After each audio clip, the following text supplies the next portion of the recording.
নমস্কার, আমি বৈশাখী। শিল্প সাহিত্য বাই বৈশাখী চ্যানেলে সকল শ্রোতা বন্ধুদের স্বাগত জানাই। আজ আপনাদের বলবো গল্প অশরীরীর শরীর কামনা। প্রাপ্তমনস্ক শ্রোতা বন্ধুদের জন্য গল্প পাঠ এবং লেখায় আমি বৈশাখী বিশ্বাস দেবনাথ। গল্পটি প্রথম থেকে শেষ পর্যন্ত শুনবেন। ভালো লাগলে অবশ্যই লাইক করবেন, কমেন্ট করবেন, শেয়ার করবেন এবং আপনাদের প্রিয় চ্যানেল শিল্প সাহিত্য বাই বৈশাখী সাবস্ক্রাইব করে বেল বাটন প্রেস করে পাশে থাকতে একদম ভুলবেন না। বন্ধুরা, শিল্প সাহিত্য বাই বৈশাখী এখন চলে এসেছে ইউটিউব মিউজিক পডকাস্টে। ইচ্ছে করলে আপনারা সেখান থেকেও গল্প শুনতে পারেন এবং আপনাদের ব্যক্তিগত মতামত আমার সঙ্গে শেয়ার করতে পারেন। আজ আপনাদের বলবো গল্প অশরীরীর শরীর কামনা। প্রাপ্তমনস্ক শ্রোতা বন্ধুদের জন্য কঠোরভাবে গল্পটি পাঠে এবং লেখায় আমি বৈশাখী বিশ্বাস দেবনাথ। একি, তোমাকে প্রতিদিন বলতে হয় আমি সব সময় পরিপাটি করে খাবার খেতে পছন্দ করি। আমার বিয়ে হয়েছে আজ কতগুলো বছর তোমার সাথে, অথচ এইটুকু তুমি শেখনি? বলি, বাপের বাড়ি বাবা মা তোমায় কিছু শেখায়নি নাকি? চোখে জল চলে আসে কথাটা শোনার সঙ্গে সঙ্গে। বিদীপ্তার রান্নাঘরের দিকে ছুটতে চলে যায়, আঁচল দিয়ে চোখ মুছতে মুছতে। খাবার খেতে বসেছিল অরিন্দম। সবসময় ভাতের থালাটা একটু পরিপাটি করে গুছিয়ে দিলে ওর খেতে বড্ড বেশি ভালো লাগে। আজ খাসির মাংস রান্না হয়েছে, আর তার সাথে বাসমতি চালের ধোয়া ওঠা গরম গরম ভাত। ভাতের থালার পাশে জামবাটির এক বাটি মাংস না হলে ঠিক চলে না। সবটা যে অরিন্দম খেতে পারে তা নয়। রসনা তৃপ্তির জন্য লোভও একটা গুরুত্বপূর্ণ বস্তু। সুতরাং খাবার ভক্ষণের আগে ঘ্রাণেন্দ্রিয় জানিয়ে দেয় ঘ্রাণ শক্তির দ্বারা ওই খাবার কতটা সুস্বাদু হতে পারে। তারপর তো দর্শনের জন্য চক্ষু জোড়া ভগবান কপালের মাঝখানে দিয়েই দিয়েছেন। আগে দর্শনধারী, পরে গুণ বিচারী।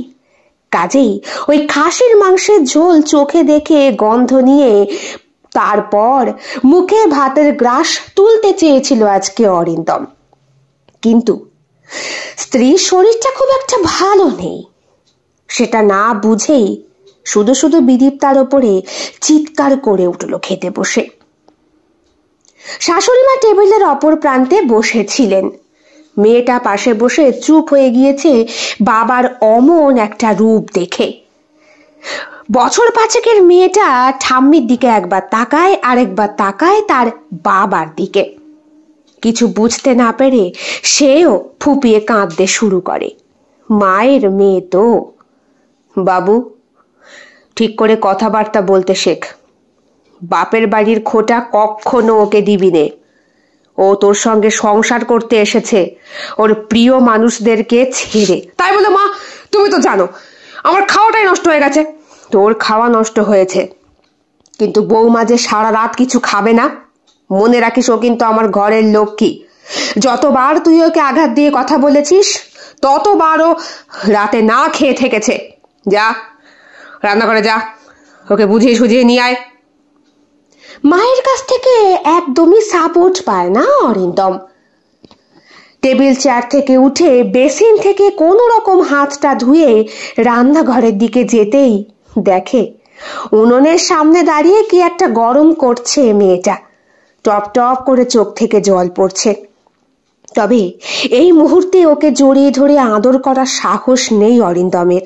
জানে, খুব ভালো করেই জানে, একবার মনে কষ্ট দিলে আদর করে বউ ভোলানোর মেয়ে ও নয়। খুব অভিমানী। ক্ষমা চাইতে হবে আগে শতবার, ভুল স্বীকার করতে হবে, তবে তুমি ওই বিছানায় আদর পাবে, তার আগে নয়। দেখো, আমি বুঝতে পারিনি, ভুল হয়ে গেছে। কথাটা বলে অরিন্দম বিদীপ্তার ঘাড়ে হাত রাখে। সঙ্গে সঙ্গে যেটা হয়, এক ঝটকায় হাতটাকে ছুঁড়ে সরিয়ে দেয় বিদীপ্তা। এতক্ষণ চোখে জল ছিল, এইবার চোখ রক্তবর্ণ হলো। বেশ টকটকে গলায় ফসফসিয়ে উঠে সে বলে উঠল, খবরদার, আজ মায়ের কাছে গিয়ে শোবে। আমার মেয়ের ঘরে পা বাড়িয়েছ কি তুমি দেখো। অরিন্দম ঢোক গেলে। শাস্তি দেবার জন্য অরিন্দমকে এক ঘরে করে দেওয়াটা যথেষ্ট। বেচারা এতেই ভূতের ভয় পায়, তার উপরে রাত্রেবেলা একা একা এত বড় বাড়িতে শুতে ভয় পায় প্রচন্ড। বিয়ের আগে মা, বিয়ের পরে বউ, আর মাঝখানে বোধহয় দাদার সঙ্গে। কিন্তু দাদা, সেও তো বউ নিয়ে তার বাচ্চা নিয়ে আলাদা থাকে। বাড়ি এক হলে কি হবে, ঘর তো যার যার আলাদা। ঢোক গিলে অরিন্দম বলে, এত বড় ভুল করে ফেললাম, তুমি আমাকে এক ঘরে করে দেবে? যেটা বলছি সেটা ঠিক বলছি, একদম আমার গায়ে হাত দেবে না। রাত বাড়ে। কোন রকম মেয়েকে খাইয়ে গুছিয়ে নিয়ে নিজের ঘরে গিয়ে ঠাস করে দরজা বন্ধ করে বিদীপ্তা শুয়ে পড়ে। অরিন্দম ফলো করছিল, যখন দরজা বন্ধ করবে ফাঁকতালে ঠিক ঘরে ঢুকে পড়বে। আর একবার ঘরে ঢুকে পড়লে মেয়ে তো ঘুমিয়ে পড়েছে, ঠিক বুঝিয়ে সুঝিয়ে রাজি করানো যাবে বিদীপ্তাকে। কিন্তু সম্ভব হলো না। আজ দরজাটা এত জোরেই বন্ধ হলো যে নাকের কাছে গুঁতো খেলো ছেলেটা। মেয়েটাও ওই দরজা বন্ধের শব্দে উঠে পড়েছে। কিরে, সুবিনে? মায়ের মন তো, তাই উনি বোধহয় সবটাই জানতেন, আর এত বছর ধরে এই ছেলে মেয়ে দুটোকে দেখছেন। হেসে বললেন, আয়, আমার সঙ্গে ঘুমোবি, আয় আজকে। অরিন্দমের বাবা মারা গিয়েছে, কয়েক মাস হতে চলল। অনেকদিন অসুস্থতায় ভুগছিলেন মানুষটা। ভালো হয়েছে। বেশি দিন ভুগলে শরীরের কষ্ট যে পায়, তার থেকে বেশি যারা দেখাশোনা করে তাদের ওই দাঁত খিচানি মুখ খিচানি সহ্য করাটাও একটা বিরাট কষ্টের ব্যাপার। মায়ের কাছে চুপ করে শুয়ে পড়ে অরিন্দম। বিছানাটা অনেক বড়, কাজেই কোনো অসুবিধে নেই। রাত বাড়ছে। ঘড়ির কাঁটা 12টাকে ক্রস করে 1টার দিকে। হালকা হালকা ঠান্ডা পড়েছে, চারিদিকটা কুয়াশাচ্ছন্ন। বাড়ির একদম কাছে জাতীয় সড়ক হলেও এই শীতের রাতে গাড়ি ঘোড়াও খুব একটা বেশি যাতায়াত করে না। কাজেই ঘড়ির কাঁটা টিকটিক শব্দটা স্পষ্ট আসছে কানে। বিরাট বড় বাড়ি, ঘরগুলো বিশাল বিশাল। ফার্নিচার থাকা সত্ত্বেও নিজের কণ্ঠস্বরই প্রতিধ্বনিত হয় অষ্টবার। হঠাৎই কপালের মাঝখানে বিন্দু বিন্দু ঘাম জমতে শুরু করে অরিন্দমের। গায়ে পাতলা একটা চাদর দেওয়া। মা ওইদিকে পাশ ফিরে ঘুমোচ্ছেন। অরিন্দম সোজা হয়ে শুয়েছিল। ঘরটা একেবারেই অন্ধকার। জানালাগুলো হালকা করে ভেজানো। বাইরে পূর্ণিমার ভরা জ্যোৎস্নার আলো পর্দা ভেদ করে কিছুটা ঘরে প্রবেশ করছে। আচমকাই শরীরের মধ্যে প্রবল একটা অস্বস্তিতে অরিন্দম চোখ খুলে তাকাতেই দেখে ওর একেবারে শিয়রের কাছে একটা বীভৎস মুখ। শুধু মুখ নয়, সেখান থেকে ঝরে পড়েছে বট গাছের ঝুড়ির মতো চুলের গোছা। মাথাটা একবার ওদিক একবার এদিক হচ্ছে। শীর্ণকায় একটা কালো রঙের শরীর। হাত দুটো অরিন্দমের কাঁধের কাছে, আর পা দুটো ওর কোমরের কাছে। প্রথমে একবার চোখ খুলে দেখে বিষয়টা বুঝতে না পেরে অরিন্দম আরেকবার চোখ বোঝে। দ্বিতীয়বার তাকাতে ওই বীভৎস মূর্তিটা, যার শরীরটা সম্পূর্ণভাবে কালো এবং জ্যোৎস্নার আলোয় বীভৎস ভয়ঙ্কর মুখটা, যেখান থেকে রক্ত বেরিয়ে আসছে টপ টপ করে। চোখের কোটর থেকে চোখ দুটো বেরিয়ে গেছে, নাকের হাড় দেখা যাচ্ছে, দাঁত বীভৎস বড় বড় এবং অত্যন্ত ভয়ঙ্কর। অরিন্দমের গলা শুকিয়ে কাঠ, কপালে বিন্দু বিন্দু ঘামের পরিমাণ আরো বেশি। হঠাৎ করে ঘরটা কেমন যেন এসির মতো ঠান্ডা হয়ে গিয়েছে, অথচ অরিন্দম ঘামছে। সারা শরীর কাঁটা দিয়ে উঠেছে অরিন্দমের, গলা শুকিয়ে আসছে। এমনটা যে প্রথমবার হয়েছে তা নয়, এর আগেও একবার, হয়তো সেইবার, যেবার বিয়ের কথা চলছিল অরিন্দমের। বাড়িতে তখন লোকজন ভর্তি, ঘুমানোর জায়গা কম, কাজেই দাদার পাশে শুয়েছিল। কিন্তু ওর ঘাড়েই কেন? হাতটা বাড়িয়ে মাকে ডাকার চেষ্টা করে, কিন্তু ঘাড় ঘোরাতে পারে না। মা মনে হচ্ছে হাতের থেকে 20 ক্রোশ দূরে শুয়ে রয়েছে। হঠাৎ করে বিছানাটা এত বড় কি করে হলো? ছায়ামূর্তিটা ঘাড় এদিক ওদিক করে অরিন্দমকে ভালো করে দেখছে। ঠান্ডা শীতল একটা নিঃশ্বাস অরিন্দমের কাঁধ স্পর্শ করছে বারবার। এরপরে ওই শীর্ণকায় হাত দুটো ওর সারা শরীরে কিলবিল করে ঘোরাফেরা করছে। হার নিতে পারে না অরিন্দম। মাগো বলে চিৎকার করে উঠে বসে। খিরে, ঘুম আসছে না নাকি? উঠে বসে হাঁপাচ্ছে অরিন্দম, খুব জোরে জোরে হাঁপাচ্ছে। নিঃশ্বাস যেন ফুসফুস আর হাড় সহ একেবারে বুক থেকে চিরে গলা দিয়ে উঠে মাথা ফেটে বেরিয়ে চলে যাবে। দারুণ ভয় পেয়েছে ও। মা উঠে বসলেন, নাইট ল্যাম্পটা অন করলেন। কিরে, ঘেমে গেছিস কেন বাবা? তখনও অরিন্দম হাঁপাচ্ছে। মা, এই জন্যই বলি, কেন বৌমার সাথে শুধু শুধু ঝগড়া করিস? হ্যাঁ, ও তোর শক্তি, ও কাছে থাকলে তোর কিছুতে ভয় লাগে? মা, আমি আমি ওই ঘরে দাঁড়া, আমি গিয়ে ডাকি। শেষ অবধি রাত দুপুরে শাশুড়ি বৌমাকে গিয়ে ডাকছে কি জন্যে? না ছেলেকে নিয়ে ঘুমানোর জন্যে। লোকে জানতে পারলে আর মুখ দেখানোর জায়গা থাকবে না। মা নেমে এলেন। বৌমা, মা আমার দরজা খোলো। স্বামী স্ত্রী অভিমান মিটিয়ে নিতে হয়। সকাল হলে ও তোমার মুখ দেখবে, তুমি ওর মুখ দেখবে, 7 জন্মের সম্পর্ক। আর কিছু বলতে হলো না। কট করে দরজা খুলে বিদীপ্তা বলল, আমি জানতাম। ভয় পেয়েছে তো, ওকে পাঠিয়ে দাও। অরিন্দম ঘরে এসে স্ত্রীকে জড়িয়েও ধরল না, বা বাচ্চার কপালেও চুমু খেলো না, বরং মেয়ের পাশে গুটিসুটি মেরে চুপ করে শুয়ে পড়ল। বিদীপ্তা হাসলো, আর কিছু বলল না। পরের দিন সকালবেলাও গতকালের ঝগড়ার এখনো কিন্তু নিষ্পত্তি হয়নি। কাজেই কথা হচ্ছে না, ইশারায় কাজ হচ্ছে। চা দিয়ে যাওয়া, সকালের খাবার তৈরি করে ডাকা। মনা, তোর বাবাকে ডেকে নিয়ে আয়। এখন মেয়েই হয়েছে মাধ্যম, মেয়ে এইসব দেখেই বড় হচ্ছে। আর একজন আছে শাশুড়ি মা, তিনি আবার 7 সকালে একবার পুজো করতে বসলে ওই ঘন্টা 2-3 আগে ওঠেন না। খুব ঈশ্বরন্ত প্রাণ। সকাল দুপুর বিকেল তাকে ভোজেই চলেছেন, কাক ভরে ওঠেন। সে গ্রীষ্ম হোক কি শীত হোক কি হোক বর্ষা। ঠাকুর ঘরে বসে অনেকক্ষণ ধরে নাম জপ করেন তিনি। মা কোথায়? ঠাকুর ঘরে। বলছি, বাজার বারন্ত, আনতে হবে। সে আনছি, তার আগে একটু বেরোবো। কোথায় যাবে? এইবার স্ত্রীর মুখে কথা ফুটেছে। অরিন্দমও জানে কোন কথায় স্ত্রীকে বধ করা যায়। নিশ্চয়ই আবার তোমার ওই কি জানো?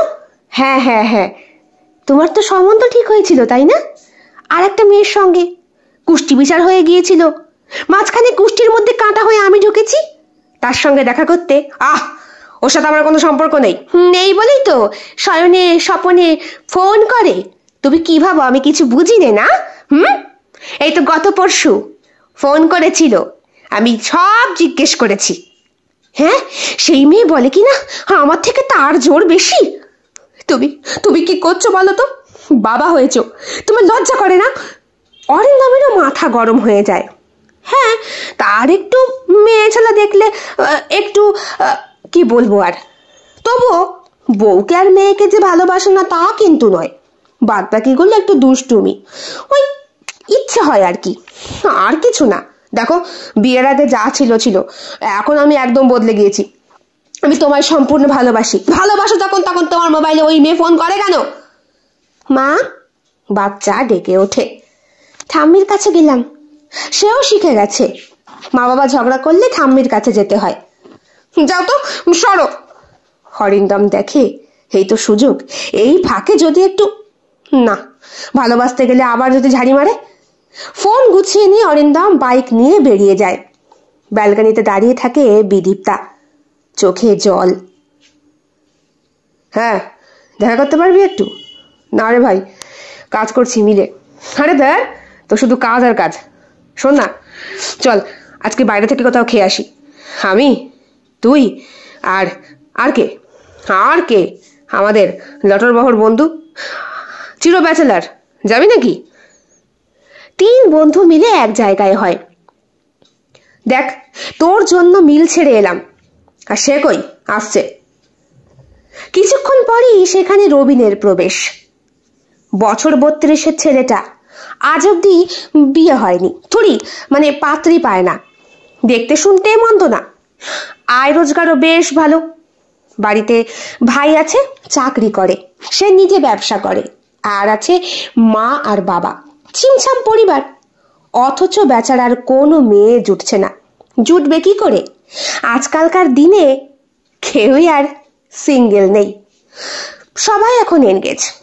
কিন্তু সুন্দর চেহারা বদল হওয়া সত্ত্বেও এই ছোড়ার যে কেন মেয়ে জোটে না, কুষ্ঠিতে বোধহয় দোষ আছে। যাই হোক, রবিন বলল, সাত সকালে ডেকে পাঠালি, ব্যাপারটা কি বলতো? ওর পাশেই দাঁড়িয়ে ছিল অঙ্কুশ। বলল, আরে আমাকে বলছে ওর সাথে এখন ঘুরতে যেতে। কোথায়? না, ওর সঙ্গে এখন কাঁচরাপাড়া বিরিয়ানি খেতে যেতে হবে। দেখ, আমি এমনি আলসারের রোগী। 2 বন্ধুই ওর দিকে ফিরে তাকায়, অর্থাৎ অঙ্কুশের দিকে। কিছুক্ষণ চুপ করে চেয়ে থেকে রবিন আর অরিন্দম ফিক করে হেসে বলে, তোর চেহারাই নেই আর তোর হবে রোগ। অঙ্কুশও হাসে, বলে, হ্যাঁ ভাই, কি করবো বল, বউ বাচ্চা নিয়ে নাজেহাল অবস্থা। তা তোর খবর বল, সকাল সকাল ডাকলি? একটা ব্যাপার জানিস তো, বেশ কদিন ধরে লক্ষ্য করছি।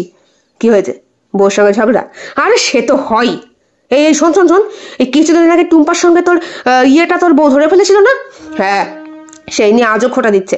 আরে মাইনে বলছে, আমার সাথে কিছু করিনি, বিয়ের আগে যা ছিল ছিল, এখন তাতে মেয়েটা তোকে ফোন করবে আর তোর বউ জানতে পারলে তোকে ছেড়ে দেবে। এ তো হয় না ভাই। কথাটা বলে অঙ্কুশ। রবিন চুপ করে বসেছিল, বলল, চা অর্ডার করি? কর। চা এলো। অরিন্দম বলল, একটা সিরিয়াস বিষয় নিয়ে তোদের সঙ্গে আলোচনা করতে চাই। মানে ব্যাপারটা সত্যি সিরিয়াস। কি বলতো, কি হয়েছে? আর বলিস না, বেশ বেশ কদিন ধরে লক্ষ্য করছি। আমার তো এখন বিয়ে ঠিক হয়েছে, বুঝলি, বাড়ি ভর্তি আত্মীয় স্বজন। এমনিতে আমাদের বাড়িতে অনেকগুলো ঘর, তবুও সেই দিন রাতে দাদা আর আমি আমাদের ছাদের ঘরে শুয়েছিলাম। ছাদ তখন হচ্ছে, মানে সবই ঢালাই ফালাই হয়ে গেছে, তবুও কাজ চলছে। আমার মুখের সামনেই আমি একটা বিভৎস ছায়াকে দেখতে পেয়েছি, আর আর দাদা টের পাইনি। গতকাল রাতেও একই রকম ভাবে ছায়া। আর এই ছায়া শুধু একবার নয় রে, এখন তো আমার মনে হচ্ছে আমার বউটাও সেদিন যেটা বলেছিল। কি বলেছিল? বাবা যেদিন মারা গেল তখন বাবার কাজ চলছে, বুঝলি। হঠাৎ করে বিদির তার পেটে যন্ত্রণা শুরু হয়, বাচ্চাটা নষ্ট হয়ে যায়। তোরা তো জানতিস, তোরা তো গিয়েছিলিস। পরে ও আমায় বলেছিল, ওই যেদিন নাকি তোর ফাইনাল ঘাট কাজ হচ্ছে সেই দিন সিঁড়ি দিয়ে নামতে গিয়ে ও অন্ধকারে কোনো কাউকে দেখেছে, আর পেছন ঘুরে দেখতে গিয়েই কে যেন ওকে ধাক্কা দিয়ে, সব এখনকার দিনে হয় নাকি, বলে হো হো করে হেসে ওঠে রবিন। তোর শালা কুষ্টিতে দোষ আছে, ভয় পাস যে। এরকম দানবের মতো তোর চেহারা, হ্যাঁ, লম্বা, তার উপরে তোর শরীর স্বাস্থ্য, তোকে দেখে উল্টে ভূতে ভয় পাবে। আর তুই শালা, দেখ আমি কিন্তু সিরিয়াস রবিন, আমি সত্যি সিরিয়াস। বিষয়টা বুঝতে পারছি না। চুপ করে কিছুক্ষণ শুনে অঙ্কুশ বলে, আচ্ছা আমায় একটা কথা বলতো, ওই ওই ওই টুম্পা নাকি টুনি, যাই হোক, ওই মেয়েটা আবার টুকটাক করছে না তো তোকে তোর বউয়ের কাছ থেকে ছিনিয়ে আনার জন্য? আরে দাঁড়, যদি আমাকেই টুকটাক করবে তাহলে আমাকে ভয় দেখাবে কেন? বিষয়টা তো ঠিক। এক কাজ কর, আমার একটা জানা লোক আছে, যাবি তার কাছে? যেতে পারি ভাই, তোকে সঙ্গে যেতে হবে। কিন্তু আমি বাড়িতে। আচ্ছা ঠিক আছে, আমি কথা বলছি তোর বউয়ের সঙ্গে। ঢোক গেলে অঙ্কুশ জানে, এখন যদি ওর স্ত্রীকে ফোন করে বলে যে আমরা 3 বন্ধু মানে 3 ইডিয়টস একসাথে ওঝার কাছে যাচ্ছি, তাহলে বাড়িতে ওর স্ত্রী ওঝা হয়ে যাবে এবং ঝাঁটা হাতে রণচণ্ডী মূর্তি নিয়ে 3 জনকেই ঝাঁটাবে। সুতরাং ওকে বলা যাবে না। আমি বুঝিয়ে বলছি। বলো। রান্না করছি, তাড়াতাড়ি বলো। বলছি কি, ওই আমার না ওই শান্তিপুর যেতে হবে। তা যাও, আমাকে জানাচ্ছ কেন? তুমি তো সোমবার যাও, তা আজকে হঠাৎ বৃহস্পতিবার? ওই মানে ওইটুকু বলতে গিয়েই অঙ্কুশ ঘেমে নিয়ে স্নান। ওই মালিক ফোন করেছিল, আসলে আজকে তো মনার স্কুল ছুটি আছে, ও তো বাড়ি আছে, তাই। বাবা, এত কৈফিয়তের কি আছে, আমার রান্না পুড়ে যাবে, রাখো তো। ফোন রাখার সঙ্গে সঙ্গে অরিন্দম আর রবিন হেসে ওঠে।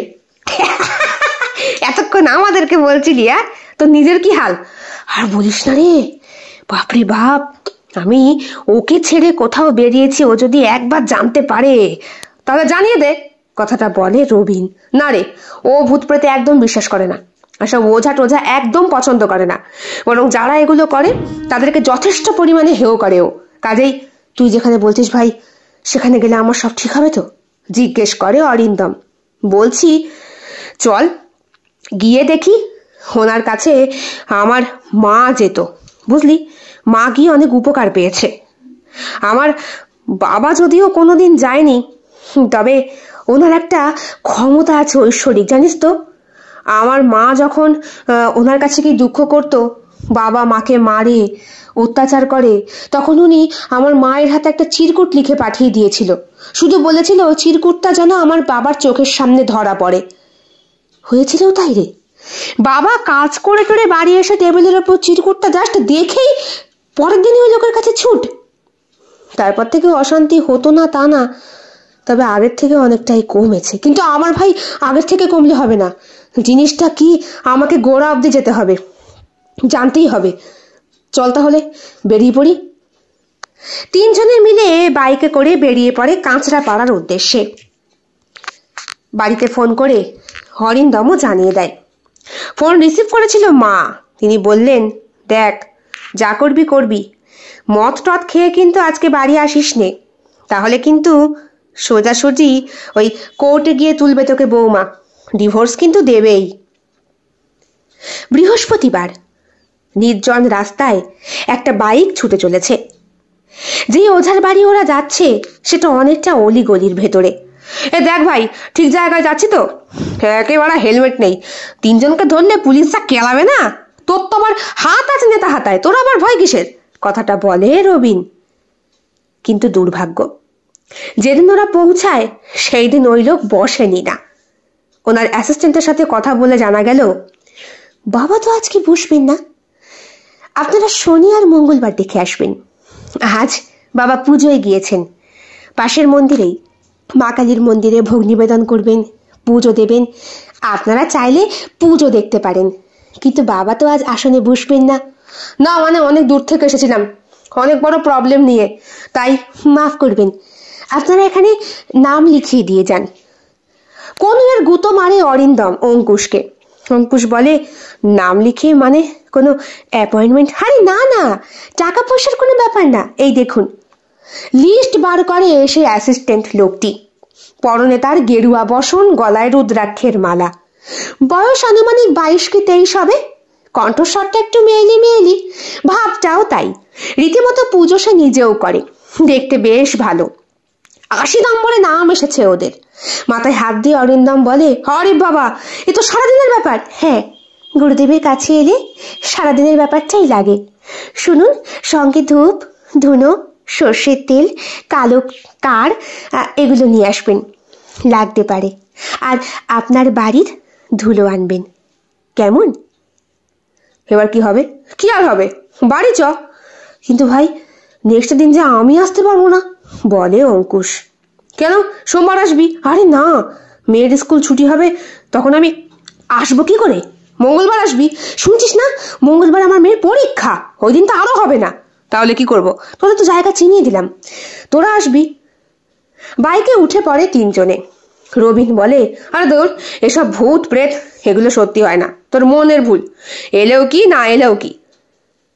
প্রত্যেকে যে যার বাড়ি ফিরে গেছে, সবই ঠিকঠাক। অরিন্দমের বউ ওর সঙ্গে ঠিকঠাক কথা বলছে। অঙ্কুশের বউ ধরতে পারেনি। রবিন বাড়ি পৌঁছেছে ঠিকভাবেই। কিরে, আজ সারাদিন কোথায় ছিলি? তোকে বেনি মাধব কাকা আজকে দেখলো কাঁচরাপাড়ার দিকে। বন্ধুদের সাথে। মা, কাউকে বলো না কিন্তু। আরে কেন? না মানে অঙ্কুশের বউয়ের কানে কোনো রকমে গেলে না ভয় পায়? না, ভয় পায় না। ওর বউ আসলে ওকে না বলে বেরোনো পছন্দ করে না। তাহলে বলতো, তোরা এবার কেন না বলে গিয়েছিলি? আয়, খেয়ে দে, শুয়ে পড়, রাত হয়েছে। সারাদিন বোধহয় পেটে কিছু পড়েনি, মুখটুক শুকিয়ে গেছে। রাত্রেবেলা খেয়ে দিয়ে বন্ধুদেরকে গুড নাইট জানিয়ে শুয়ে পড়ে ওরা। রবিন বাড়িতে ওর নিজের ঘরে একাই ঘুমোয়। বাবা মা আলাদা, ভাই চাকরি সংক্রান্ত কাজে এখন বাইরে রয়েছে, কাজেই ভাইয়ের ঘরটা বন্ধ। রাত বাড়ছে, গভীর রাত। ওই রবিনের বাড়িটা অনেকটাই গ্রামের ভেতরে, কাজেই রাস্তার শব্দ খুব একটা কানে এসে পৌঁছয় না। হালকা কুয়াশা চারিদিকে, জানলা দরজা সব শক্ত করে বন্ধ করা। ঘড়ির কাঁটা 12টার কাঁটা পেরিয়ে 1টার দিকে পা রেখেছে। ঠিক তখনই রবিনেরও হালকা হালকা ঘাম জমছে কপালে। শরীরটা কেমন যেন আনচান করছে। পেটের মধ্যে একটা গুলি আসা ভাব, মাথা দপদপ। চোখটা খুলতেই রবিন দেখতে পায় ওর মুখের সামনে বিভৎস একটা ছায়া মূর্তি, যার মাথার চুলগুলো বট গাছের ঝুড়ির মতো নেমে এসেছে, যার হাত দুটো রবিনের গলার কাছে এবং পা দুটো ওর তলপেটের কাছে। ঘেমে স্নান করে রবিন। হাতের কাছে বেড সুইচ নেই যে অন করবে। বিভৎস একটা চিৎকারে উঠে বসে ও। সঙ্গে সঙ্গে পাশের ঘর থেকে মা বাবা ছুটে এলেন। কিরে, কি হয়েছে? স্বপ্ন দেখেছিস? রবিন হ্যাঁ বলে ঘাড় নাড়ল। সারা ঘর তন্ন তন্ন করে খুঁজল। খাটের নিচ দেখলো, টয়লেট দেখলো, না কোথাও কেউ নেই। এমনকি আলমারিটা পর্যন্ত খুলে, কারণ অনেক সময় আলমারির ভেতরেও তিনারা লুকিয়ে থাকতে ভালোবাসেন যে। কাউকে না দেখতে পেয়ে ওই সারাটা রাত ঘরে লাইট জ্বালিয়ে একা একাই চুপ করে বসেছিল রবিন। রাত তখন অনেক গাঢ় হতো, তাই বন্ধুদেরকে ফোন করে বলা হলো না ওর ভয়ের কারণটা। পরের দিন সকালে উঠেই অঙ্কুশ নিজের মতো কাজে বেরিয়ে গিয়েছে, অরিন্দমও তাই। কিন্তু রবিনের অবস্থা খারাপ। ফোন করে 3 বন্ধু এক জায়গায় হলো তখন সন্ধে 7টা বাজে। দেখ, আজকে আমায় তাড়াতাড়ি ফিরতে হবে। আজকে যদি তাড়াতাড়ি বাড়ি না যাই না, আমাকে শেষ করে দেবে আমার বউ, বলল অঙ্কুশ। অরিন্দম বলল, আরে আমারও ওই ইয়ের বাড়ি যেতে হবে। কার বাড়ি? ওই বলাইদার বাড়ি, জানিসই তো, একটু পার্টি নিয়ে ওঠা বসা করি। কি হয়েছে বলতো? ভাই, তোর এই ভূত কি জায়গা বদল করে? মানে? গতকাল রাতের সম্পূর্ণ বর্ণনা বিস্তারিতভাবে রবিন বলে। অঙ্কুশ হেসে বলে, মানে হয় কোনো? হ্যাঁ, গতকালকে ওর ঘাড়ে ঢুকলো, তোর ঘাড়ে আমি বাকি আছি, আজকে যেন আমায় ধরে। হাসিস না, এত হেসো না, হাসলে না পাছার গু বেরিয়ে যাবে, বলে অট্টহাস্য করে ওঠে রবিন। বেরিয়ে যাবে তখন। অঙ্কুশ বলে, আমি যাই, সময় নেই, মেয়ে ফোন করছে। বাড়িতে আসে অঙ্কুশ। স্ত্রী তখন মেয়েকে পড়াচ্ছিল, কাজেই স্ত্রীর সাথে খুব একটা কথা হলো না। রাত্রে খাবার দাবার পর মেয়ে ঘুমিয়ে পড়েছে কিনা জানতেই বউয়ের কাছে এলে, কি গো মনা ঘুমিয়েছে? ঘুমিয়েছে তো কি, আমিও ঘুমাবো, ঘুম পাচ্ছে। আরে ধর, তুমি ঘুমাও না, আমি কিছু বলেছি? না, তোমার যেতে কোনো ভরসা নেই, খুব মাথা ব্যথা করছে। বলছি শোনো না। কি? বলছি একটা একটা ঘটনা। কি ঘটনা? আরে শোনোই না। অঙ্কুশ পুরো ব্যাপারটা ওর স্ত্রীকে জানায়। ওর স্ত্রী বলে, তাই নাকি? এই ভূতের আবার হাত পা আছে নাকি গো, জায়গা বদল করে? হ্যাঁ, আমিও ওই বলে হেসেছি। তোমার কি মনে হয়? আরে আমার তো মনে হয় জাস্ট এটা মনের ভুল। ভয় পেয়েছে তো, তাই মনের মধ্যে একটা কল্পনা সৃষ্টি হয়েছে। এই তুমি ঘুমিয়ে পড়ো, 12টা বাজে। দুইজনে মিলে শুয়ে পড়েছে। ঘড়ির কাঁটায় 12টা পেরিয়ে আবার 1টার কাছে। হালকা হালকা ঠান্ডা, বাইরে কুয়াশাচ্ছন্ন পরিবেশ। গায়ে হালকা চাদর, অথচ আজ কিছুতেই যেন ঘুম আসছে না অঙ্কুশ ও তার স্ত্রীর। বারবার মনে হচ্ছে কেউ যেন একটা ঘরের মধ্যে পায়চারি করে বেড়াচ্ছে, বা চোখ খুললেই আচমকা মনে হচ্ছে কিছু একটা যেন মাথার কাছে দাঁড়িয়ে রয়েছে, সরছে না। ঘরে হালকা আলো ঢুকেছে বারান্দার সেই আলো থেকে, একটা ছোট্ট বাল্বের আলো। সেই কারণেই বোধহয় ওদের মতো অতটা ভয় ওরা পেল না। কিন্তু ভোরের দিকে যখন চোখটা লেগে এলো, তখন বুঝতে পারল অঙ্কুশ আর অঙ্কুশের বউ হে কোনো সাধারণ জিনিস নয়। পরের দিন সকালে ঘুম থেকে উঠে বাড়ি থেকে বিদায় নিয়েই তাড়াতাড়ি বন্ধুদের সঙ্গে দেখা করলো ও। হ্যাঁ রে, আমারও সেই একই অবস্থা। হরিন্দম, এই দুদিন তুই ভয় পেয়েছিস? না, আমি তো বিন্দাসে ঘুমিয়েছি, কিছুই হয়নি। তাহলে কি সত্যি সত্যি তোর এই ভূত, মানে যাকে তুই কথাটা বলবি তার ঘাড়ে গিয়েই? হরিন্দমের মুখটাও সিরিয়াস হয়ে যায়। তোর বউয়ের তো সিংহ রাশি, সেও ভয় পেয়েছে নাকি? না, ওই রাশির জন্যই আমার বউকে ভয় পাওয়াতে পারেনি, কিন্তু ওরও কিছু একটা অনুভব হয়েছে। শোন, তুই মঙ্গলবার দিন অবশ্যই যা। আমার মেয়ের তো পরীক্ষা, আমার পক্ষে যাওয়া সম্ভব হবে না, কিন্তু আমার কথা তুই বলবি, আমার নাম বলবি, আমার গোত্র বলবি, তাহলে উনি ওখান থেকে হলেও না আমাকে ঝাড়িয়ে দিতে পারবে। তিন বন্ধুই খুব সিরিয়াস হয়ে যায়। আসলে আমাদের এই জগতে এমন অনেক কিছু রয়েছে যা সৃষ্টির বাইরে, বিশ্বাসের বাইরে। মাঝে মধ্যে সেই সমস্ত জিনিসগুলোই যখন নিজেদের অস্তিত্ব যাচাই করতে যায়, তখনই ওই ভয়ালো পরিবেশের সৃষ্টি হয়। সারা দিনের নামে পাড়ি দিয়েছিল দুই বন্ধু। বাড়িতে বলেছে আজ বিরাট পার্টি মিটিং আছে, কাজেই মিটিং থাকলেই খাওয়া দাওয়া এবং জনসমাবেশ। যদিও স্ত্রী খুব একটা খোঁজ নিতে যায়নি কোথায় বা কি, তাহলে সবটা বেফাঁস হয়ে যেত। বম্ব হলে তান্ত্রিক চিৎকার করে উঠলেন। পঞ্চমুণ্ডী সিংহাসনের মাঝখানে লাল বস্ত্র পরিধান করে বসে রয়েছেন বছর ৮০ এক বৃদ্ধ। মাথার চুল এবং দাড়ি সম্পূর্ণভাবে পাকা, তবে চেহারাটা দেখে মনে হবে যেন মস্তান বা সন্ডা গুন্ডা ধরনের। এখনো শরীরে বেশ লালিত্য বর্তমান, সারা শরীরের মধ্যে একটা জ্যোতি জ্যোতি ভাব। কপালে বিরাট বড় লাল তিলক পরা, গা থেকে যেন চন্দন আর ধূপের গন্ধ মিশিয়ে একটা সুবাস বেরোচ্ছে। অ্যাসিস্ট্যান্ট সবার আগে ওনার কাছে গিয়েছিলেন। ৮০ নম্বরে নাম আসতে আসতে তখন বিকেল গড়িয়ে সন্ধে হবার উপক্রম। ওরাই শেষ, এরপরে আর কাউকে নিতে দেয়নি। আপনাদের কপাল ভালো, বাবা আজকে নামের লিস্টি দেখে আপনাদেরকে বাদ দেননি, বললেন ওনারই এক দাসী। বছর ১৮-১৯-এর একটা মেয়ে, দেখতে শুনতে বেশ ভালো। বোধহয় ওই ছেলেটার সঙ্গে এই মেয়েটার, যাই হোক, উল্টোপাল্টা কিছু ভাবার এখন সময় নেই ওদের। বাবার পায়ে প্রণাম করে অরিন্দম বলল, বাবা, অনেক দূর থেকে এসেছি একটা মারাত্মক বিপদ নিয়ে। যা যা আনতে বলা হয়েছিল এনেছিস? হ্যাঁ বাবা, এনেছি। একে একে ব্যাগ থেকে সবকিছু বার করে দেয় অরিন্দম। তার আগে সেই বাবা মন্ত্র পড়ে ওদের ৩ জনকে ঝাড়িয়ে দিলেন। আমার আর এক বন্ধু বাবা, অঙ্কুশ, ওকেও ঝাড়াতে হবে। নাম গোত্র শুনে অনেকক্ষণ চোখটা বুজে থেকে মন্ত্র বিড়বিড় করে কি সব যেন করলেন ওই বৃদ্ধ মানুষটি। অরিন্দমের কাছ থেকে তেল, সিঁদুর, লাল কার নিয়ে উনি যতটা না উদ্বিগ্ন হলেন, তার থেকে বেশি উদ্বিগ্ন হলেন ওর ভিটের মাটি নিয়ে।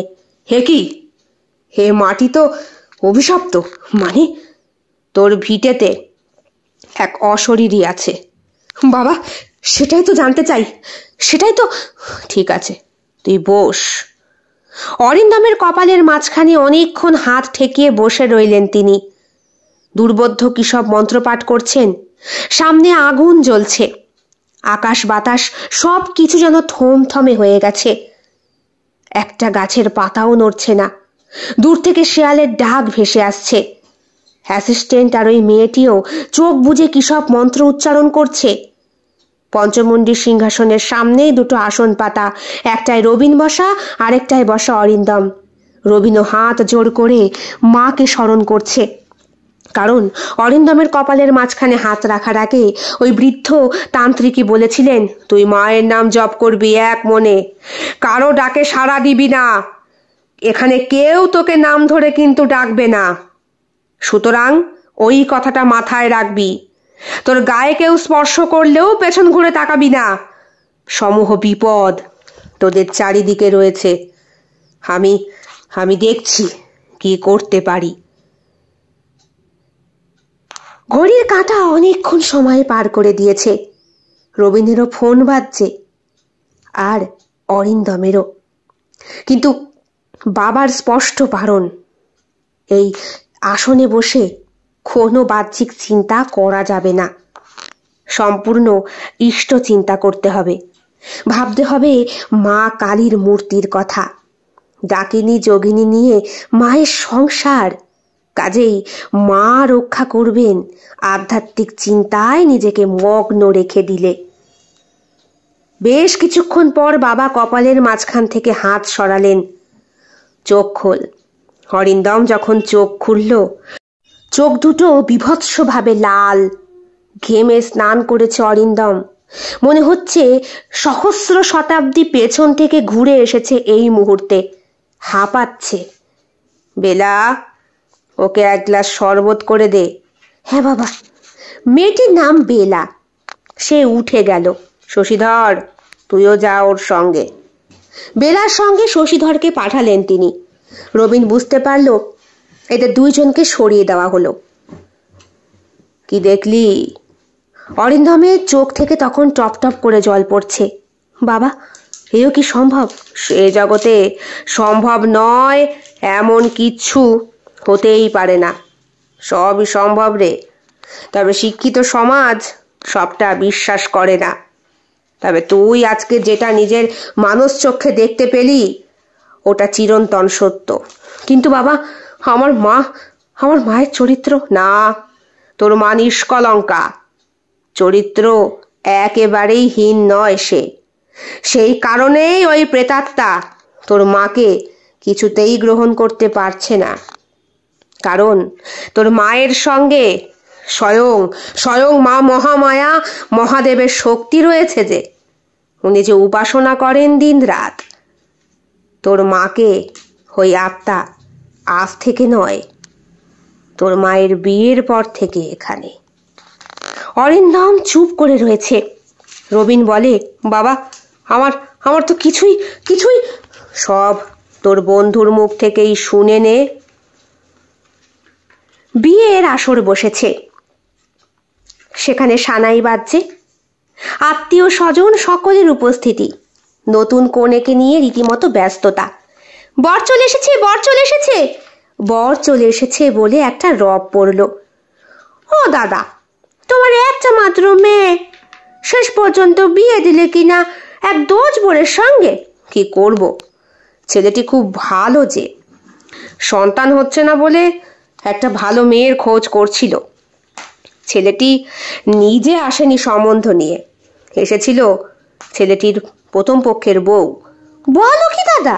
হ্যাঁ, তা নয় তো কি বলছি তোকে দামিনী। বৌমা এসে আমার পায়ে পড়ে সে কি কান্না। জ্যাঠামশাই উদ্ধার করেন, আমার বোন করে নিয়ে যেতে দিন ওকে। আমি ওকে মা তাই করে রাখবো। আমার এই শরীরে ক্ষমতা নেই সন্তান প্রসব করার, কাজেই ও আমায় মা ডাক শোনাবে। আমি ওকে বোনের থেকে বেশি ভালোবাসবো জ্যাঠামশাই, আমার ওপর ভরসা করে অন্তত দিন। বাড়ি ফিরে এসেছে সৌদামিনী। তার স্বামী তখন কাজে ব্যস্ত।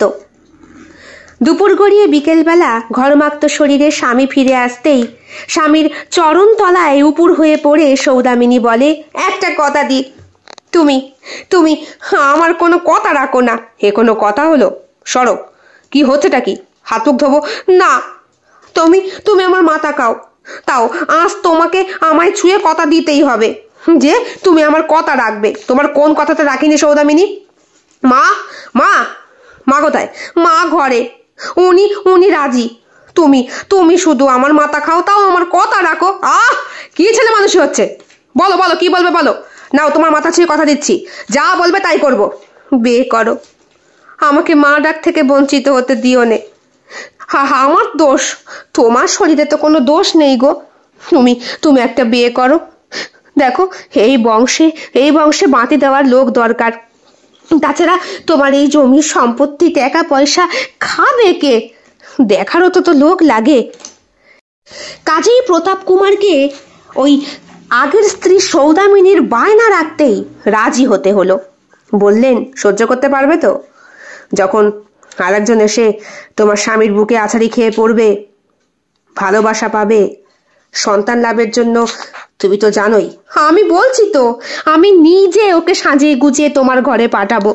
ওকে আমি বোনের মতো কেন, আমার মেয়ের মতো ভালোবাসবো। তবুও তুমি আমার মাথা খাও। দয়া করে একটা বিয়ে করো। সেই বিয়েই ঠিক হয়েছে। পাত্রপক্ষ চলে এসেছে বিয়ে করতে। পুরোহিত মশাই মন্ত্র উচ্চারণ শুরু করেছেন। খুব একটা আহামরি আয়োজন করা হয়নি। মেয়েকে পার করতে পারলেই নগেনবাবু খুশি। হঠাৎ করে সেই বিয়ের আসরেই নগেনদা, নগেনদা! বরপক্ষ চমকে ওঠে। নগেনবাবুর বড় শালা উপস্থিত ছিলেন। তিনি এই ছেলেটিকে চেনেন। পাড়ারই চায়ের দোকান আছে তার, নাম তার পচা। সে কান্না করছে। হাত ধরে নিয়ে গেলেন নগেনবাবুর ঘরে। কি হয়েছে? সর্বনাশ হয়ে গেছে। ওই ওই ওই অখিল বটগাছে গলায় দড়ি দিয়ে আত্মহত্যা করেছে। নগেনবাবু চুপ। আর বড়শালা বললেন, না, মরেছে। তাতে কি হয়েছে? কথা তো হয়েই ছিল, বছর দুয়েকের মধ্যে সে যদি কাজবাজ জোগাড় করতে পারে আমার শালিকে বিয়ে করবে। কিন্তু সে তো আর হলো নে। আর তুমি বাপু এসব কাজে ব্যাগরা দিও নে, ওর কানের মাথা খেও নে। লক্ষ্মী মেয়ের মতো বিয়ের আসরে গিয়েছে, আর ওর মনের মধ্যে ওই ছোড়া ছিল না। থাকলে কি আর বিয়ে করতে একবারে রাজি হয়ে যেত? নগেনবাবু চুপ করে গেলেন। ওনার একমাত্র মেয়ে, আর এই যে জামাই, হে আবার নগেনবাবুর বরদার ঘরের, মেয়ের ঘরের বর। চোখের জল মুছে নগেনবাবু বললেন, ভালোই ভালোই মেয়েটাকে বিদায় করতে পারলে বাঁচি। বিয়ের অনুষ্ঠান ভালোভাবেই সুসম্পন্ন হলো। কনে বিদায়ের পালায় নগেনবাবু মেয়েকে বুকের মধ্যে জড়িয়ে ধরে খুব কান্নাকাটি করলেন। স্ত্রীও কান্না করলেন, আশীর্বাদ করলেন সংসারী হতে। ওপার বাংলা থেকে এপার বাংলায় যখন নিয়ে এলো নতুন বউকে, তখন নতুন বউ জানতো এই জন্মে হয়তো আর বাপের বাড়ির কারো সঙ্গেই দেখা সাক্ষাৎ কোনো দিনই হবে না। এটাই তো এই দুই বাংলার মধ্যেখানের মায়া জালের বেড়ার গুণ। পালকিতে করে নতুন বউ যখন ফিরছে, তখন এই বুড়ো বটগাছতলায় কিছুক্ষণ সময় দাঁড়াতে হয়। হঠাৎ করেই শরীরটা কেমন যেন গুলিয়ে উঠেছিল তার। কিছুটা বমি পেয়ে গিয়েছিল। জঙ্গলের কাছে বমি করতে গিয়েই বটগাছের ডালে শাড়ির একটা টুকরো লেগে একটু ছিঁড়ে যায়। আর ওই নতুন বেনারসি শাড়ির মধ্যেই আগের দিন আত্মহত্যা করা সেই ব্যক্তির রক্ত খানিকটা লেগে যায়। নতুন বউ বাড়িতে আসে। তাকে আদর করে বরণ করে নেয় সৌদামিনী। ফুলশয্যার রাতে নিজে ফুল দিয়ে সাজিয়ে পাঠায়। স্বামী যাচ্ছে না দেখে তাকে বলে, দেখো, আজ থেকে আমরা দুই বোন হলুম। তোমার ওপরে দুইজনেরই সমান অধিকার বর্তায়। কিন্তু আমি তো বাঁচা, তাই আমার সেই অধিকার আমার এই বোনকে দিলুম। আমার বোন আমার কোল ভরবে, বুঝলে? মেয়েরা যতই মুখে ফটর ফটর করুক না কেন, বিয়ের পরে স্বামী বাটোয়ারা হয়ে যাওয়াটা চট করে মেনে নেওয়া বেশ কষ্টকর ব্যাপার। সৌদামিনীর ক্ষেত্রেও ঠিক তাই হলো। মাস কয়েক যেতে না যেতেই পোয়াতি হয়ে পড়ল বাড়ির ছোট বউ। পাড়ায় রীতিমতো গুঞ্জন পড়ে গেল যে সৌদামিনী প্রকৃতপক্ষেই বাঁজা। তার শরীরে উৎপাদন ক্ষমতা নেই। পাড়ার ওই কুন্তি কাকিমা বলে উঠলেন, নে সদু, এবার তোর মরণ হলো। ছোট বউ ছেলে বিয়েবে আর তুই সব সম্পত্তি থেকে বঞ্চিত হবি।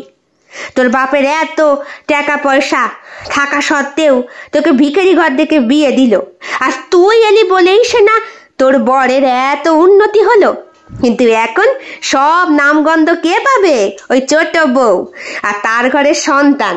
তোর কোনো মূল্যই থাকলো নে। কি কি কি বলছেন কাকিমা? আমার কেন মূল্য থাকবে নে?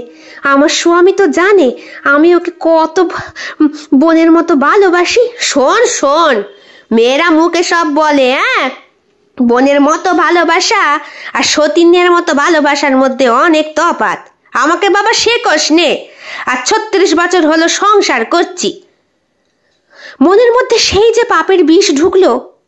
প্রথম বাচ্চাটা জন্ম লগ্নে যখন দাইমা এসে উপস্থিত, প্রাকৃতিক অবস্থাও করুণ, তখন সৌদামিনী স্বামীর পায়ে পড়ে বললেন, আমাকে সম্পত্তির ভাগ বাটোয়ারা দাও, আমি আলাদা থাকবো। তোমার বাচ্চা হচ্ছে ঘরে, তুমি তোমার মতো বউ নিয়ে থাকো। এগুলো কি বলছো? তুমি তো আদর করে ওকে বরণ করে ঘরে এনেছো। ওসব কথা এখন বাদ দাও। তখন তো আর বুঝিনি যে ও এমন শেয়ানা মেয়ে ছেলে আমার কাছ থেকে তোমায় ছিনিয়ে নেবে। কই, আমি তো কখনো সেটা বুঝতে পারিনি। বরং সে তোমার ঘরে আমাকে ঠেলতো, আর তুমি তার ঘরে আমাকে। আমি তো কলুর গলদ হয়ে গিয়েছি, একবার এর কাছে একবার ওর কাছে। বাদ দাও তো বাপু, এখন আমার কথা মতো চলো। আমাকে সম্পত্তি লিখে দাও, যা দেবে, নইলে আমি মামলা মোকদ্দমা করব। মামলা করবে তুমি? কেন? সেই নিয়ে স্বামী স্ত্রীর মধ্যে বাক বিতণ্ডা সৃষ্টি। ছেলে প্রসব করলো ছোট বোন, অর্থাৎ সৌদামিনীর সতীন। সন্তান ভূমিষ্ঠ হওয়ার পর সে অজ্ঞান হয়ে গিয়েছিল। জ্ঞান ফিরতেই স্বামী এবং শাশুড়ি মাকে বলল, বর্দি কোথায়? বর্দি আমার ছেলেকে কোলে নেবে না? বর্দি তো মা। ওসব ভুলে যাও তুমি। কেন? সৌদামিনীর ব্যবহারে তখন অতিষ্ঠ হয়ে যাওয়ার জোগাড়। তাকে আলাদা করে সম্পত্তি দেওয়া হয়েছে, তবুও তার পোষায় না। পাশের বাড়ির প্রতিবেশীর পাল্লায় পড়ে সে মামলা মোকদ্দমা করতে গেল। ব্যাপারটা হয়ে গেল উল্টো। হেরে তো গেলই, বরং হয়ে গেল এক ঘরে। এরপরে একদিন ঝড় বৃষ্টির রাতে তার ঘরেই তাকে মৃত অবস্থায় পাওয়া গেল। চোখ দুটো সিলিংয়ের ওপরে, মারাত্মক কিছু একটা দেখে খুব ভয় পেয়েছে। এরপরে একে একে কেটে গেছে অনেকগুলো বছর। ঘর ভর্তি করে সন্তানরা এসেছে। শেষ পর্যন্ত ছোট্ট একটা মেয়েও হয়েছে, প্রতাপ এবং তার ছোট বউয়ের। তবে মেয়েটা মাঝে মধ্যে কি সব দেখে যেন ভয় পায়, আর ওর মেজো দাদাকে জানায়। ছাদে চুল ছেড়ে দাঁড়িয়ে থাকলে খিঁচুনি রোগ ওঠে ওর, কথায় কথায় অজ্ঞান হয়ে যায়। শরীরের মধ্যে মাঝে মধ্যে লাল লাল দাগ ছোপ দেখা যায়। সবাই মিলে সিদ্ধান্ত নিলেন বিয়ে দিলে হয়তো এই রোগ ঠিক হয়ে যাবে। 16 বছর বয়সে মাধ্যমিক পরীক্ষা পাশ করার পরই ভালো স্বর্ণ ব্যবসায়ী পাত্রের সঙ্গে বিয়ে হতেই ওই মেয়ের শরীর, স্বাস্থ্য, এমনকি ভয়টা পর্যন্ত কেটে গেল। সবাই তখন হয়তো ভাবলো এটা কোনো হরমোনিক্যাল প্রবলেম, কারণ খিঁচুনি অসুখটার যে হিস্ট্রি, অর্থাৎ হিস্টেরিয়া, মেয়েদের জরায়ুগত দোষ। কিন্তু বিষয়টা তা নয়। এই বাড়ি, এই মাটি ওই মেয়ের পক্ষে খারাপ হয়েছিল। যেই আত্মা এই বাড়িতে রয়েছে, মায়ের বেনারসির সঙ্গে যে আত্মা এই বাড়িতে এসেছে, সেই আত্মা মাকে ছাড়া আর কাউকে পছন্দ করে না। বরং মা যাকে সব থেকে বেশি স্নেহধন্য বলে মনে করেন, তাকে কেড়ে নিতে চায়। অরিন্দমের চোখ থেকে টপ টপ করে জল পড়ছে। তোর মা এই বিষয়ে অবগত নয়। তোর বাবাও এই জিনিস দেখতে পেয়েছিল। উনিও চোখ খুলে তাকিয়ে ওই আত্মাকে দেখেছে। কিন্তু তোর বাবা যেহেতু মহাদেবের দীক্ষায় দীক্ষিত, তাই সেই আত্মা তোর বাবার কোনো ক্ষতি করতে পারেনি, ভয় দেখিয়ে তাকে ভীত সন্ত্রস্ত করতে পারেনি। কিন্তু তোর রাশি বড্ড দুর্বল, তাই তুই কথায় কথায় ভয় পাস। এই আত্মা তোর মায়ের সঙ্গে গত জন্মে নয় রে, তার আগের জন্ম থেকেও রয়েছে। এর মুক্তি তখনই তোর মায়ের মৃত্যুর পর। তোর মায়ের আত্মা যদি এর সঙ্গে মিলিত হয় তবেই এর মুক্তি, নচেত এর কোনো মুক্তি নেই। এই অতৃপ্ত তোর মাকে হয়তো পূর্বজন্মে কোনো রকম ভাবে তার ভালো লেগেছিল, এবং পূর্বজন্মের মতো এই জন্মেও তোর মার প্রেমে সে কাবু হয়েছিল, কিন্তু তার তার অর্থাভাব এবং কর্মক্ষমতাহীন শরীর প্রত্যেক জন্মের মতো এই জন্মেও তোর মাকে পাওয়া হয়নি তার। এই কারণে মৃত্যুর পরও তোর মাকে এ ছাড়তে পারে না। কিন্তু বাবা, এর থেকে কি বেরোনোর কোনো উপায় নেই? কোনো উপায় নেই। তবে ভয় পাস না, তোর মার কোনো ক্ষতি করতে পারবে না। তোর মা ইষ্টগুরুর সঙ্গে থাকে। যখন ঠাকুর ঘরে থাকে, স্বয়ং মহাদেব এবং মহামায়া তোর মার চারদিকে বেষ্টনী হয়ে অবস্থান করে। তোর মায়ের চারদিকে ডাকিনী আর যোগিনী তোর মাকে পাহারা দেওয়ার প্রহরী যে, তাই ওই অতৃপ্ত আত্মা তোর মায়ের চারিদিকে ঘেঁষতে পারে না। আমি এই মন্ত্রপুত তাবিজ দিচ্ছি, সবাই মিলে পড়ে নিবি, তোর মাকে না পড়ালেও চলবে। ব্যাপারটা জানতে পেরে অবাক হয়ে যায় রবিন। বলে, এও কি সম্ভব বাবা? ওই যে বললাম, এ জগতে সম্ভব নয় এমন জিনিস নেই, সব সম্ভব।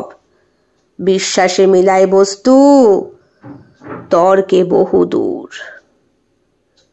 সেই দিনের পর থেকে 3 বন্ধুর মধ্যে কেউই ওই আত্মাকে আর দেখতে পায় না। তবে ছোট মেয়েটা মাঝে মধ্যে কি যেন দেখে ভয়ে আঁতকে ওঠে। আবার ঠাকুর ঘরে বসে ঠাম্মার কাছ থেকে ঠাকুরের প্রসাদ খেতে খেতে বলে, ঠাম্মা, ঠাকুরদা কোথায়? ঠাম্মা মাঝে মাঝে চুপ করে ওর মুখের দিকে তাকিয়ে থাকে। ঠাকুরদাকে দেখেছো দিদি?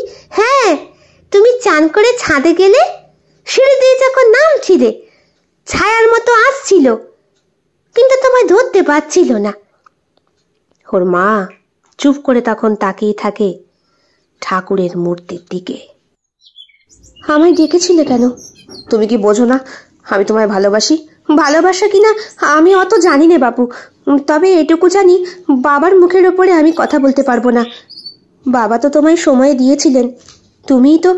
এত এত তাড়াতাড়ি কি কিছু করা সম্ভব? আমারও তো বড় হতে একটু সময় লাগে, কাজবাজ করতে। যখন বড় হওনি তখন আবার বিয়ের কথা আসছে কেন? দেখো দেখো, আমি তোমায় খুব ভালোবাসি, আমি তোমায় ছাড়া বাঁচতে পারবো না। আমি ওসব কিছু জানি নে। আচমকা হাতটা চেপে ধরে পুরুষটি মেয়েটির। মেয়েটি 16 বছরের যুবতী। তার সারা শরীরে ভরা যৌবন উপচে পড়ছে। মাথায় কলা বেনুনি করা, পরনে 8 পৌরে শাড়ি। ঠোঁট দুটো কেঁপে ওঠে তার ভয়ে। রীতিমতো শরীরে পুরুষের ছোঁয়ায় তার চোখে জল চলে আসে। ছাড়ো ছাড়ো, ডেকে ফেলবে কেউ না কেউ। এই বুড়ো বটগাছতলায় পারতে কেউ আসে না, সবাই এখানে আসতে ভয় পায়। তাহলে তুমি আমাকে এই নির্জন জায়গায় কেন ডেকেছো? কেউ দেখতে পেলে আমাকে মেরে ফেলবে, বাবা তো কুটি কুটি করে ছাড়বে। এত এত ভয় পাও কেন? তুমি কাউকে বলতে পারো না তুমি যে আমায় ভালোবাসো? না, আমি কাউকে ভালোবাসি নে, ভালোবাসতে পারি নে। আমার মাথার ওপরে আমার বাবা বেঁচে রয়েছেন, আমার দিদি জামাই বাবু রয়েছেন, ওনারা আমার ভবিষ্যৎ ঠিক করবেন। তোমার নিজের কোনো ইচ্ছে চাহিদা থাকতে নেই, থাকতে পারে নে। আমার একমাত্র ভগবান আছেন, ওনাকে আমি সব বলে শান্তি পাই। ছাড়ো ছাড়ো, আমি একটা কথা তোমায় পই পই করে জানিয়ে দিচ্ছি, তুমি যদি আমার না হও তাহলে কিন্তু আমি কি করবে? কি করবে? এই বট গাছেই ঝুলে পড়বো, আর আর তোমার সাথে আমি যাব যেখানেই থাকি। চোখ বুঝলেন তিনি। ঠাম্মি, কি ভাবছো? কিছু না দিদি ভাই, তুমি বাবা মার কাছে যাও। তোর মা সতী বলেছিলেন তান্ত্রিক অরিন্দমকে। এও বলেছিলেন গত জন্মে তোর মায়ের সখী ছিল ওই মেয়েটি। তখন তাদের লিঙ্গ বৈষম্যের জন্যে বিবাহ হয়নি। সমাজ ভালো চোখে দেখে না। আর এ জন্মে তোর মায়ের মনের মণিকোঠায় চেষ্টা করেও স্থান করতে পারেনি সে। কারণ তোর মা যে জন্ম জন্মান্তর ধরে তার নয়, হতে পারে না। আর সেই অশরীরী শরীর কামনার জন্য যারই রাশি দুর্বল তাকে ভয় দেখায়। যতদিন না পর্যন্ত তোর মার স্বেচ্ছা থেকে, সেই আত্মার ভেতর থেকে চাহিদা আসবে, ততগুলো জন্মই এই অশরীরী কামনা করবে তোর মায়ের শরীরটা। অরিন্দম সোজা আজ রান্নাঘরে। তান্ত্রিকের বলা কথাগুলো শোনার পর থেকেই মনটা কেমন যেন আনচান করছে। বিদীপ্তা পেছন ঘুরে একবার দেখল, বলল, কি ব্যাপার, আজকে সোজা রান্নাঘরে? আমি তো রাগটাগ দেখাইনি আজ, বলছি কতগুলো কথা আছে। তোমার আবার কথা? কি হয়েছে বলো? ওই টুম্পা বা টুনি আবার ফোন করেছিল? হ্যাঁ, আমি তোমাকে আর কিছু বলি না, ভালো লাগে না গো। না সত্যি, বিশ্বাস করো বিদীপ্তা, আমার ভুল হয়ে গিয়েছে। আমি বুঝতে পারছি একজনের প্রতি ভালোবাসা রাখা দরকার। দরকার মানে না, মানে আমার ভুল আমি স্বীকার করছি। ওইসব আমার অতীত, তুমি আমার বর্তমান, আর তোমাতেই আমার 7 জন্ম কাটাতে চাই। কি ব্যাপার বলো তো, আজ একটু অন্যরকম ভাব না? কি করে যেন ভিতর থেকে একটা ইচ্ছে যাচ্ছে। কি মনে হচ্ছে যেন আমার এতদিনের পাপ, এতদিনের অন্যায়, যত দোষ করেছি তোমার ওপরে, সব কিছুর জন্য কেউ হয়তো আছে যে আমায় ক্ষমা করবে না। তুমি আমায় প্রকৃত ভালোবাসো, আমাকে ভরসা করে আমার বাড়ি এসেছো, সংসার করছো, অথচ তোমাকে আমি দিনের পর দিন হয়তো মিথ্যে কথা বলে ঠকিয়েছি। কথা দিচ্ছি তোমাকে, কোনোদিন ঠকাবো না। এমন কথা তুমি অনেকবার আমাকে বলেছ, কিন্তু হঠাৎ অরিন্দম আগিয়ে যায়। বিদীপ্তা রান্না করছিল, বলে, দেখো, আজকে আমি তোমাকে কথা দিচ্ছি, আমি কোনো দিন আর তোমার সাথে বেইমানি করব না। আমি সাচ্চা, প্রকৃত তোমাকেই ভালোবাসবো, আর 7 জন্ম ধরে তোমাকেই কামনা করব। সত্যি বলছো? একদম হৃদয় থেকে? হৃদয় থেকেই বলছি বিদীপ্তা, হৃদয় থেকে চাইলে বোধহয় জন্ম জন্মান্তর ধরেও স্বামী স্ত্রী একই সাথে একই ছাদের তলায় কাটানো যায়। শেষ হলো আজকের গল্প। আমি আশা করি একটি নতুন অনুভূতি এবং ভাবনা নিয়ে ফিরে যাবেন আপনারা। প্রতিটি গল্প এবং চরিত্রের মধ্য দিয়ে আমি আপনাদেরকে একটি অনন্য ভ্রমণে নিয়ে যাবার চেষ্টা করেছি। এই কল্পনার জগতে আমরা একসাথে বিভিন্ন অভিজ্ঞতার সাক্ষী হয়ে উঠলাম। আপনারা যদি এই গল্পগুলো উপভোগ করে থাকেন এবং কিছু ভাবনার খোরাক পেয়ে থাকেন, তবে অবশ্যই আমার পরবর্তী কল্পনার গল্পের জন্য অপেক্ষা করবেন। ধন্যবাদ, এবং এই যাত্রা আপনাদের অবশ্যই অব্যাহত রাখুন। কেমন লেগেছে আজকের নিবেদন? কমেন্ট বক্সে কমেন্ট করতে একদম ভুলবেন না। ভালো লাগলে অবশ্যই লাইক করবেন, শেয়ার করবেন, এবং আপনাদের প্রিয় চ্যানেল শিল্প সাহিত্য বাই বৈশাখী সাবস্ক্রাইব করে বেল বাটন প্রেস করে পাশে থাকবেন বন্ধুরা। দেখা হবে আগামীকাল অন্য আরও একটি ভিন্ন স্বাদের গল্পের সঙ্গে। সকলে খুব ভালো থাকবেন, সুস্থ থাকবেন, পরিবারকে নিয়ে ঈশ্বরের কাছে এটাই কামনা করি। শুভরাত্রি।